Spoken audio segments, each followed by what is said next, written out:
Hey guys, welcome back. This is Anmol Shukla and a very warm welcome to my YouTube channel History with me. Part 8 में आ चुके हैं हम, जहाँ पर हम बात करने जा रहे हैं एक बहुत इंपॉर्टेंट टॉपिक जो एग्जाम में अक्सर जो है वो पूछ दिया जाता है. इस टॉपिक का नाम है factors influencing consumer behaviour.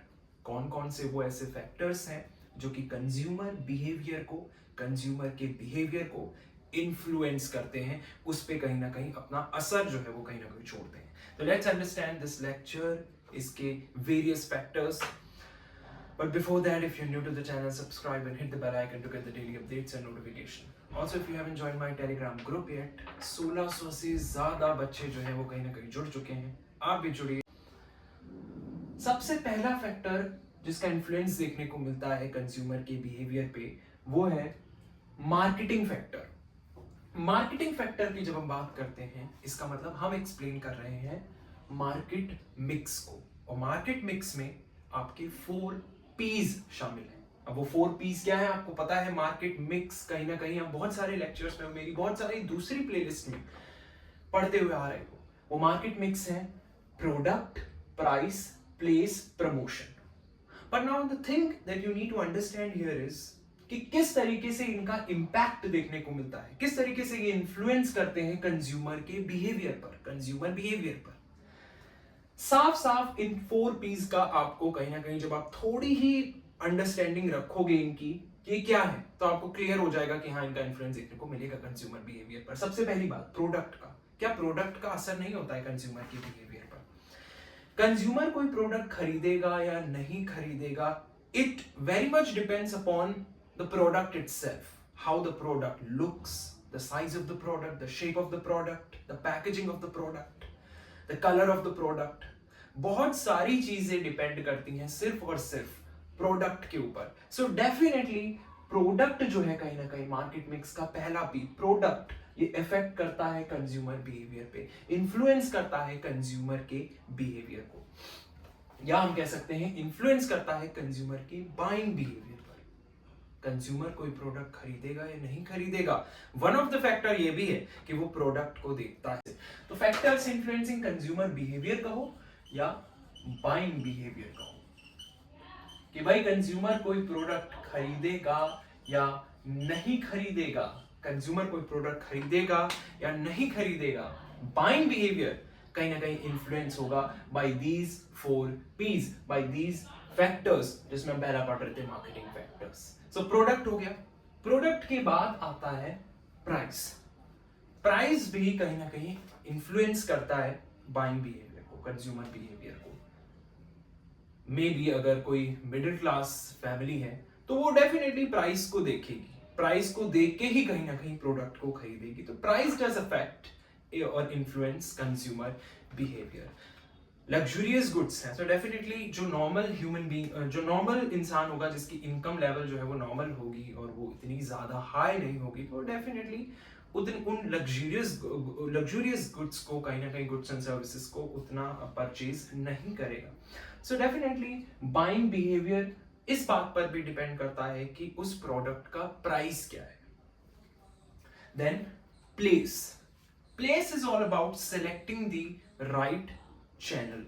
Channel क्या है आपके प्रोडक्ट को, आप किस तरीके से पहुंचा रहे हो अपने कंज्यूमर तक, ये भी इन्फ्लुएंस करता है कहीं ना कहीं कंज्यूमर बिहेवियर को या बाइंग बिहेवियर पर, बाइंग बिहेवियर को. लेट्स सपोज कि जो कंज्यूमर है वो ज्यादातर जो प्रोडक्ट खरीदता है वो इस तरीके का है कि वो इस टाइप का है कि वो प्रोडक्ट्स जो है वो ऑनलाइन मीडियम से खरीदना जो है वो कहीं ना कहीं प्रेफर करता है. बट आपका प्रोडक्ट ऑनलाइन मीडियम में है ही नहीं, आप ऑनलाइन खरीद ही नहीं सकते उसको. So that definitely is one of the disadvantage for you कि आप कंज्यूमर तक अपने प्रोडक्ट को नहीं पहुंचा पा रहे हो, कहीं ना कहीं आपने रिसर्च जो है वो उस हिसाब की नहीं की है. तो that definitely is one of the disadvantage for you. और आप देख रहे हो कि किस तरीके से इन्फ्लुएंस कर रहा है बाइंग बिहेवियर पर, क्योंकि कंज्यूमर नहीं खरीद पा रहा है तो कंज्यूमर वो प्रोडक्ट नहीं खरीदेगा, वो कोई और ब्रांड पे चले जाएगा जो ऑनलाइन मौजूद होगा. So definitely place is all about selecting the right channel. और चैनल इज वेरी इंपॉर्टेंट. किस तरीके से आपका कंज्यूमर एक्सेस कर पाएगा आपके प्रोडक्ट और सर्विस को, ये बहुत जरूरी है. So place is all about selecting the right channel. यहां लिख लेता हूं मैं, selecting the right channel. After selecting the right channel, after place, जो चौथा P है वो है प्रमोशन. प्रमोशन यानी कि आप अपने प्रोडक्ट की एडवर्टाइजिंग कर रहे हो, पब्लिसिटी कर रहे हो, पीआर ऑफिशियल्स हायर कर रहे हो. अगर आपके प्रोडक्ट की अच्छी खासी वैल्यू है, मार्केट वैल्यू है, ब्रांड वैल्यू है, पर्सनल सेलिंग कर रहे हो या सेल्स प्रमोशन कर रहे हो, तो सारी चीजें किस में आती हैं? प्रमोशन में आती है. एक बिल्कुल सेपरेट प्लेलिस्ट है एडवर्टाइजिंग मैनेजमेंट, जिसमें सारी चीजें मैंने एक्सप्लेन किया छोटे छोटे वीडियोस के फॉर्म में. सो अगर आप चाहते हैं कि प्रमोशन में ये टॉपिक्स आपको समझने हैं, जैसे advertising, publicity, public relation, personal selling, sales promotion, so you can access that playlist and refer to those videos. So definitely promotion does influence consumer behavior or buying behavior. Depending upon this we can say operation किस हिसाब से है. अगर कोई product world wide उसकी value है किसी particular product की, सो डेफिनेटली उसकी एडवर्टाइजिंग उस तरीके से होगी. आज आईफोन की अगर आप देखें, एडवर्टाइजिंग टीवी पर भी हो रही है, it's on YouTube also, so it's on various media. अगर आप एक लोकल प्रोडक्ट बेच रहे हो जो कि with in a particular state की या with in a particular area की बाउंड्री तक सीमित है, तो आप लोकल एडवर्टाइजिंग का इस्तेमाल करोगे. तो अपने कस्टमर तक पहुंचाने के लिए, अपने टारगेट कंज्यूमर तक अपने प्रोडक्ट को पहुंचाने के लिए इट्स रियली वेरी इंपॉर्टेंट कि आप सही मीडियम चुने. एडवर्टाइजिंग का भी, प्रमोशन का भी, आप किस तरीके से प्रमोशन कर रहे हो, that is something which is really very important और significant for a marketer to understand, because it ultimately impacts the buying behavior, it ultimately influences the buying behavior. So ये हो गया 4 P's, और किन किन तरीके से मैंने आपको समझाने की कोशिश की कि इनका इम्पैक्ट पड़ता है कंज्यूमर बिहेवियर पर, किस तरीके से इन्फ्लुएंस करते हैं कंज्यूमर बिहेवियर को. दूसरे कुछ फैक्टर्स की हम बात करेंगे. यहाँ पर पर्सनल फैक्टर्स की बात करेंगे. पर्सनल फैक्टर्स में सबसे पहले हम बात करेंगे एज. एज किस तरीके से इन्फ्लुएंस करती है कंज्यूमर बिहेवियर को, या एज का किस तरीके से कहीं ना कहीं इफेक्ट देखने को मिलता है बाइंग बिहेवियर पे. आज अगर हम बात करें एज की, तो जो टीनेजर्स हैं वो मोस्टली प्रेफर करते हैं ट्रेंडी क्लोथ्स. जहाँ पर एक टाइम था जहाँ पर हम नैरो जीन्स पहनते थे और स्किनी जीन्स पहनते थे. आज वो टाइम है जहाँ पर हम रिलैक्स फिट जीन्स पहनते हैं, हम लूज फिट जीन्स पहनते हैं, हम बैगी जीन्स पहनते हैं, हम ओवरसाइज टी शर्ट पहनते हैं. सो एज के हिसाब से भी आपको ये चीजें देखने को मिलेंगी. बाइंग बिहेवियर जो है वो चेंज होता हुआ दिखेगा अकॉर्डिंग टू एज ऑल्सो. जो यंगर जनरेशन है, जो टीनेजर्स हैं, वो प्रेफर ट्रेंडी क्लोथ्स, वेयरएज जो यंगर जो मिडिल एज जनरेशन है या जो ऑफिस गोइंग जनरेशन है, ऑफिस गोइंग लोग हैं, माफ कीजिएगा जनरेशन बोल रहा हूँ, ऑफिस गोइंग लोग हैं, वो थोड़े से कैजुअल क्लोथ्स जो है वो कहीं ना कहीं प्रेफर करेंगे. सो एज इस तरीके से कहीं ना कहीं इफेक्ट डालती है बाइंग बिहेवियर पर. देन जेंडर की अगर हम बात करें, तो एक एग्जांपल अगर मैं देखूं तो कुछ ऐसे कलर्स हैं जो स्पेसिफिकली फीमेल ड्रिवन क्लोथ्स हम कह सकते हैं, जो फीमेल्स प्रेफर करती हैं, जैसे पिंक. हालांकि it really depends upon the mind of a particular consumer. Pink सब पहनते हैं, इसमें कोई बुराई नहीं, बट मोस्टली अगर हम देखें तो टारगेटेड कंज्यूमर्स जो है वो रखे जाते हैं फीमेल्स के केस में. पिंक कलर हो गया, पीच कलर हो गया, इस तरीके के जो कलर्स हैं. वेयरएज ब्लैक, ब्राउन, ग्रे, ये सब मेल्स वेरिएबल्स माने जाते हैं कहीं ना कहीं. सो ये एग्जांपल हो गया जेंडर का, कि इस तरीके से जेंडर कहीं ना कहीं एक ऐसा फैक्टर है जो कि इन्फ्लुएंस कर रहा है बाइंग बिहेवियर को. देन एजुकेशन होगी. हाईली एजुकेटेड पीपल अगर लोग हैं, बहुत ज्यादा पढ़े लिखे हैं और उन्होंने बहुत सारी क्वालिफिकेशंस उनके पास हैं, so may be they will spend more on books also, और may be they will spend more on grooming products और स्किन केयर प्रोडक्ट्स. और वेयरएज अगर कोई कम पढ़ा लिखा है थोड़ा, once again it depends upon perception. So अगर कोई कम पढ़ा लिखा है, so maybe he'll spend much less on books वगैरह और grooming products वगैरह. So definitely education, the level of education also affects the buying behavior of consumer. Then income level, आप समझ ही सकते हो, higher the income, higher will be the spending. So definitely buying behavior, income level का तो साफ हमें direct proportional effect देखने को मिल रहा है. Society needs, सोसाइटी स्टेटस भी कहीं ना कहीं, लाइफस्टाइल भी कहीं ना कहीं एक ऐसा फैक्टर है जो कि इफेक्ट करता है बाइंग बिहेवियर को या कंज्यूमर बिहेवियर को. देन अब हम बात करते हैं साइकोलॉजिकल फैक्टर्स की. Let's talk about psychological factors now. So psychological factors ये ऐसे फैक्टर्स हैं जो हम मेंटल फैक्टर्स कह सकते हैं। ये ऐसे फैक्टर्स हैं जिनका फिजिकली इनका कोई मतलब नहीं है, ये मेंटली अराइज होते हैं, ठीक है, ये कॉन्शियसली और सबकॉन्शियसली अराइज होते हैं। So these are psychological factors. Number one is learning. हम जानते हैं कि we are humans and we learn from everything and everyone. We learn from everyone around us. We learn from animals. We learn from other human beings. We learn from our colleagues. We learn from our mom. We learn from our dad. We learn from our brothers and sisters. We learn from everyone. We learn from other person's past mistakes. We learn from other person's experiences. तो इस तरीके से जब हम सीखते हुए चले आते हैं, हमारे साथ भी ऐसा होता है, हम ठोकर खाते हुए लाइफ में सीखते हुए चले आते हैं। कुछ लोग जल्दी सीख जाते हैं, कुछ लोग खाते ही जाते हैं और थोड़ा ज्यादा ही लेट सीखते हैं, फर्क बस इतना होता है। सो डेफिनेटली लर्निंग जो है एक ऐसा साइकोलॉजिकल फैक्टर है जो कि कंज्यूमर बिहेवियर को इस तरीके से अफेक्ट करता है कि मैंने कोई चीज यूज की, लेट्स सपोज कोई प्रोडक्ट यूज किया, XYZ प्रोडक्ट यूज किया पास्ट में, और उसका एक्सपीरियंस मेरा उतना सेटिस्फाइंग नहीं हुआ। सो दैट मीन्स कि अब मैं उस प्रोडक्ट को प्रेफर नहीं करूंगा, मैं किसी और ब्रांड पे जाऊंगा या किसी और उसका जो कहीं ना कहीं ऑल्टरनेटिव होगा उस पर जाऊंगा, क्योंकि मैंने अपनी पास्ट एक्सपीरियंसेस से वो चीज सीखी और वो लर्निंग एट्रीब्यूट मेरे अंदर आया जिसने मेरे बाइंग बिहेवियर को कहीं ना कहीं चेंज किया। तो इस तरीके से this is just an instance, this is just an example, बहुत सारे एग्जांपल्स हो सकते हैं। लर्निंग इस तरीके से कहीं ना कहीं बाइंग बिहेवियर को इंपैक्ट करती है। Another thing is attitude. Attitude क्या होता है? एटीट्यूड का मतलब होता है tendency to respond in a manner to a particular product, situation और एन आइडिया। आपका एटीट्यूड पॉजिटिव भी हो सकता है किसी चीज के लिए, नेगेटिव भी हो सकता है, न्यूट्रल भी हो सकता है। It all depends on you, आप किस तरीके के हो। आपकी सिचुएशंस के हिसाब से आप किसी चीज के लिए पॉजिटिव हो सकते हो, नेगेटिव हो सकते हो, न्यूट्रल हो सकते हो। आप अपने एक्सपीरियंसेस के हिसाब से पॉजिटिव, नेगेटिव और न्यूट्रल हो सकते हो। अपने परसेप्शन के हिसाब से पॉजिटिव, नेगेटिव, न्यूट्रल हो सकते हो। It all depends upon you, upon your psychological status, whatever is going on in your head. उस हिसाब से आपका एटीट्यूड जो है वो किसी सिचुएशन, किसी प्रोडक्ट और सर्विस के लिए पॉजिटिव, नेगेटिव और न्यूट्रल हो सकता है। So what attitude is? Attitude is nothing but tendency to respond, not react, but to respond in a manner to a particular product, situation और एन आइडिया। सो एटीट्यूड बहुत सारी चीजों पर depend करता है। आप किस स्टेटस में हो, आप इमोशंस में हो, आप बहुत ज्यादा खुश हो या बहुत ज्यादा दुखी हो, उस पर्टिकुलर टाइम पे उस चीज को आप उसी तरीके से परसीव करोगे और उसी हिसाब से आपका देन एटीट्यूड होगा उस पर्टिकुलर प्रोडक्ट और सर्विस के लिए, और वो उस टाइम पर आपके बाइंग बिहेवियर को इफेक्ट कर सकता है।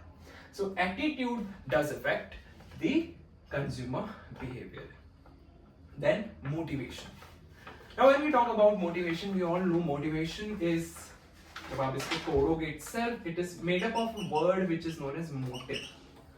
मोटिव का मतलब होता है कि एक इनर ड्राइव जो आपके अंदर आए, एक इनर फोर्स जो आपके अंदर क्रिएट हो, जो कि आपको एक्शन ओरिएंटेड बना दे, जो कि आपको मजबूर कर दे कि you have to act upon it. Let's suppose आप बहुत ज्यादा प्यासे हो, यू आर थर्स्टी और आपको प्यास लगी है, बॉटल आपके सामने रखी है थोड़ा दूर, ठीक है, 100 मीटर की दूरी पे रखी है। अब आप इतने ज्यादा प्यासे हो कि आपके अंदर ये मोटिवेशन आई कि भाई आपको वहां तक जाना है और पानी पीना है। तो इस मोटिवेशन ने, इस इनर ड्राइव ने जो आपके अंदर आई साइकोलॉजिकली कि आपको जाना है वहां तक और पानी पीना है, इसने आपसे ये एक्ट करवाया, ये काम करवाया, आप एक्शन ओरिएंटेड हो गए because of this inner drive, and that's what motivation is. ये भी motivation.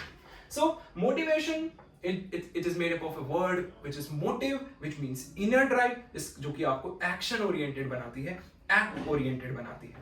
So it motivates a person to act or behave in a certain manner.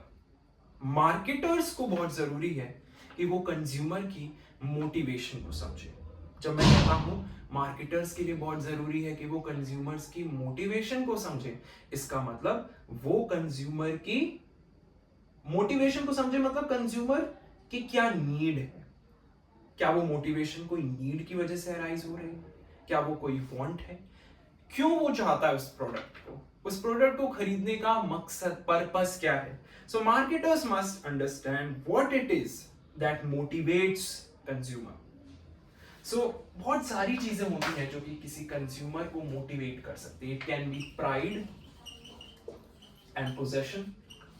आजकल बहुत सारी चीजें ऐसी हैं जो हम खरीदते हैं not because of that we like it, but because society उसे खरीद रही है. So that pride and possession also influence the buying behavior or the consumer behavior. It can be love and affection.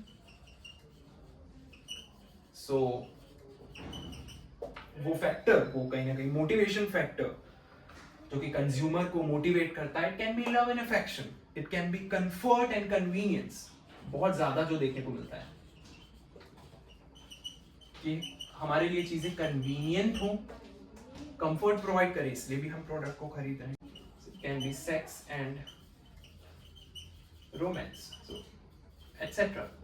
These are the various factors जो कि समझने की कोशिश करते हैं मार्केटर्स की भाई वो क्या चीज है जो कंज्यूमर को मोटिवेट करती है. सो ये भी हो सकते हैं वो फैक्टर्स, और होते हैं मोस्टली यही.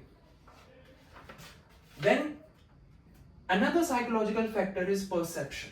Perception is reality, how you perceive things. Her individual unique है, तो हर इंडिविजुअल के परसीव करने का तरीका भी यूनिक होगा. एक ही चीज को आप अलग तरीके से देख रहे हो, दूसरा बंदा अलग तरीके से देखेगा.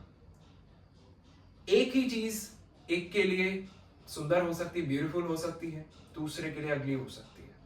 So just the matter of how you perceive things.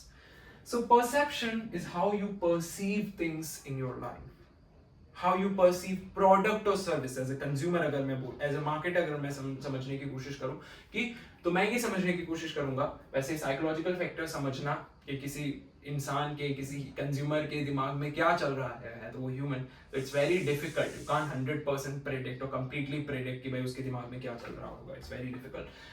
But marketer से कोशिश करते हैं समझने की कि किस तरीके से वो चीजों को परसीव करता है, depending upon the psychological structure, depending upon whatever is going on in the mind at that time. बहुत सारी चीजें इन्वॉल्व हो जाती हैं. किस तरीके से कोई किसी चीज को परसीव करेगा ये एक्सपीरियंसेस पर भी डिपेंड करता है. वो किस स्थिति में है, किस स्टेटस में है माइंड के, इस बात पर भी डिपेंड करता है. बहुत सारी चीजों पर डिपेंड करता है. उसके फैमिली बैकग्राउंड पर डिपेंड करता है, वो जिस माहौल में रह रहा है उस पर डिपेंड करता है. सो डेफिनेटली साइकोलॉजिकल फैक्टर्स जो है वो इस तरीके से कहीं ना कहीं इन्फ्लुएंस करते हैं consumer behaviour. If you want to explore topics like जो भी मैंने अभी बात करी, स्पेशली अगर हम बात करें साइकोलॉजिकल फैक्टर्स की, so if you want to explore topics like the psychological factors including learning, attitude, theories of learning, then personality, motivation in detail, you can visit my playlist organisational behaviour. Link आपको description box में मिल जाएगा. आगे चलते हैं, हम बात करते हैं कल्चरल फैक्टर्स. जब हम बात करते हैं कल्चरल फैक्टर्स में हम दो की बात करेंगे, कल्चर एंड सब कल्चर. जब हम बात करते हैं कल्चर की, तो कल्चर में बहुत सारी चीजें आती हैं. कल्चर में फैमिली बैकग्राउंड आता है, तो कल्चर में आपका फैमिली बैकग्राउंड आ जाता है. अब कोई किसी भी इंसान का कल्चर बहुत सारी चीजें डिसाइड करती हैं. उसका फैमिली बैकग्राउंड क्या है, उसके रिलीजियस बिलीफ्स क्या है, रिलीजन के टर्म में वो किन किन बातों पर विश्वास रखता है, बिलीफ रखता है, उसका एजुकेशनल बैकग्राउंड क्या है, एजुकेशनल बैकग्राउंड, उसका सोशल एनवायरनमेंट क्या है. सो डेफिनेटली कल्चर, ये सारी चीजें, family background, religious beliefs, educational background, social environment, ये सारी ही चीजें इफेक्ट करती हैं बहुत सारी चीजों पर. ये इफेक्ट करती हैं फूड हैबिट्स पर. अब अगर आपका कल्चर है, आपका फैमिली बैकग्राउंड है कि आप वेजिटेरियन, और आप दोनों चीजें जुड़ी, इसमें फैमिली बैकग्राउंड की भी बात आ जाती है, इसमें रिलीजियस बिलीफ्स भी आ जाते हैं. आपके रिलीजन में ये कहा जाता है कि भाई नॉन वेजिटेरियन में खाना ही नहीं है, you can not even try egg because it's non veg. So definitely आप उस कंडीशन में आपकी फूड हैबिट्स उस तरीके से होंगी, तो बाइंग बिहेवियर आपका ये होगा कि भाई आप एग्स जो है वो नहीं खाते होगे, आप वेजिटेरियन ज्यादा प्रेफर करते होगे. सो डेफिनेटली कल्चर बहुत बहुत इंपॉर्टेंट है ये समझना कि भाई कल्चर जो है इसका एक ह्यूज इम्पैक्ट देखने को मिलता है on the buying behaviour of consumer और कंज्यूमर बिहेवियर। इन चीजों का जो है फर्क कहीं ना कहीं फूड हैबिट्स पर पड़ता है, क्लोथिंग्स पर पड़ता है, कस्टम्स और ट्रेडिशंस पर पड़ता है। एक और एग्जांपल मैं ले लेता हूँ, अल्कोहल कंजम्पशन की बात करें। कुछ रिलीजन्स ऐसे हैं जिसमें अल्कोहल को जो है वो रिस्ट्रिक्टेड माना जाता है, कुछ ऐसे भी रिलीजन है जिसमें अल्कोहल को रिस्ट्रिक्टेड नहीं माना जाता है, वो उसका इस्तेमाल करते हैं, इवन चढ़ाते हैं पूजा करते time. So that definitely is one such example जो कि आपको बताता है कि किस तरीके से कल्चर बाइंग बिहेवियर को इन्फ्लुएंस करता है। सब कल्चर होते हैं, सब कल्चर में आपकी सब कास्ट आ जाती है, इसमें आपकी जियोग्राफी हो जाती है, नॉर्थ इंडियन, साउथ इंडियन, तो उस हिसाब से भी चेंजेस देखने को मिलते हैं बाइंग बिहेवियर में। लैंग्वेज हो जाती है, एटसेट्रा। तो ये सारी चीजें आपकी सब कल्चर में आ जाती है। तो आई होप आपको ये लेक्चर समझ में आया होगा, जहां पर हमने समझने की कोशिश की कि वो कौन कौन से फैक्टर्स हैं जो कि कंज्यूमर बिहेवियर को इन्फ्लुएंस करते हैं। So that's it for today. We'll see you in the next video. Till then, keep studying. Take care.